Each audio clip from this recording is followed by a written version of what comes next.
Fa solombavam-bahoaka adala izay misafidy hanongana ny biramaritra ny anteny miram-pirenena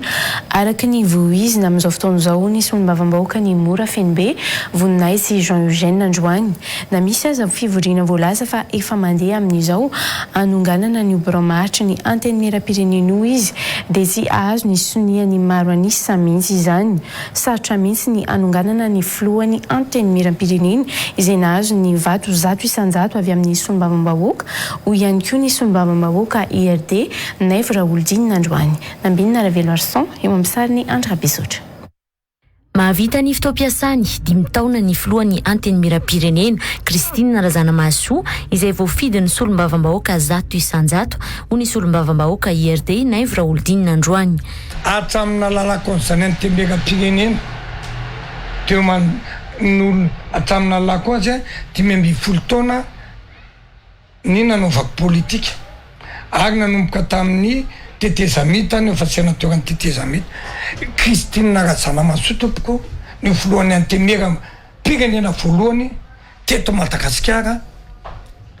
ka lany zato isan-jato sako mity jereo ny resultat io lany zato isan-jato raha matoa Christine Razanamahasoa hatramin'ny mpanohitra hatramin'ny tim hatramin'ny tsy miankina tsy haiko ny fahaizany nandesy lahatra eo. Miraina ny solombavam-bahoaka izao ka sarotra izany hanonganana ny biramaritra tarihany Christine Razanamahasoa izany hoy ny Naivo Raoldinina. Député de solidaire foana sarotra be zany akaiky fifidianan'io politika natao eto politika mpanasoavana ka andravaboapera manao zany sarotra be zany teo ary resitsika ny 105 misy député mandainga reo solombavam-bahoaka adala izay mikasa anala ny Christine Razanamahasoa amin'ny toerany hoy ihany koa ny solombavam-bahoaka GPR Voninahitsy Jean Eugène. C'est de l'utopie tsisy zany niniziza voeny zany tsisy zany de toute tendance confondue miaro an'io madama io madame mpanina zany zavatra marina ny ndresahany tsy zay zavatra tsy marina firovana anay député reny ny zonay zay vohitsakitsaka ny zonay de ninina aza moa ataotsika hoe baiko omeny zareo any ambony any andeha hoe anao ina tizy motion de destitution zany bureau permanent tsy isy zany niza tsy afaka andeha hanongana an'io amin'ny présidentina io reninay io reninay io raha tsy député adala